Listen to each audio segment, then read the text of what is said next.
Kung ikaw ay isang salesperson today at mamamatay ka ngayong gabi, anong gagawin mo?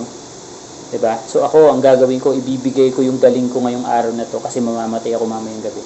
So gusto ko maalala ko ng tao kung ano yung magandang ginawa ko kaysa maalala ko doon sa pangit na ginawa ko. Tama ba?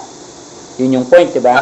So ibibigay mo yung best mo. So every day, live every day. Hindi nabuhay ka lang, nagising ka lang para buhay lang, masabi lang na buhay, pero hindi fruitful yung araw mo. So make your day very fruitful. Huwag mong ibigay yung best mo. Kasi ang tao, ito lang yung best eh. Ang requirements ito.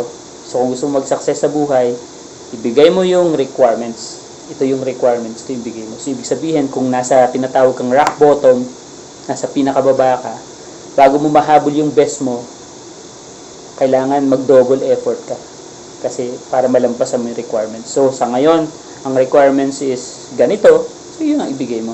Laging yung requirements nung project o nung goal mo, yun yung ibigay mo para mag-exceed ka. Kasi tama yung sinabi mo kanina, na gets ko yun eh. Actually, natutuwa ako sa mga pinabanggit mo kanina, yung sabi mo na yung iba, ang gusto kumain lang 3 beses ang araw, di ba? Pero actually ako, tama yung sinabi mo eh. Bakit magiging kampante ka sa 3 beses ang araw na kain? Kung kaya mo nang kumain ng 4, 5 beses, di ba? May savings ka. Di ba? May emergency fund ka. Meron insurance ka. May pera ka. Di ba? So, don't settle for less if you have the best. Kasi, wala namang limit eh. Kasi, kunyari, ang Diyos, kung ang dagat ay grasya, malulunod tayo sa dami ng grasya. Kaya lang ang tao, kapag sumalok sa dagat, ang pangkalos, tasa lang, tapos iinom. Sasabihin, kawawa naman ako. Pero bakit tasa lang ang pansalok mo? Pwede namang balde, pwedeng drum, di ba?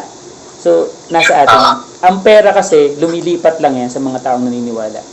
Ang pera hindi naman nawawala, nandyan lang yan. Kaya lang, kung hindi ka naniniwala na madaling kitain ng pera, lumilipat yan doon sa mga taong naniniwala. Ganun kasimple ang buhay. Kasi huwag mo isipin, pera is just the byproduct na kung ano yung ginawa mo, kung ano yung value na binigay mo sa tao. Kaya nga ang policy sa sales, ibigay mo yung pangangailangan ng mga tao at yung pangangailangan mo naman ay makukuha mo. Okay? So, wag mong habulin yung pera. Kung gusto mo magkaroon ka ng pera, parang paru-paro, magtanim ka ng bulaklak, ng halaman, maggawa ka ng garden para yung paru-paro na mismo yung lumapit. Diba?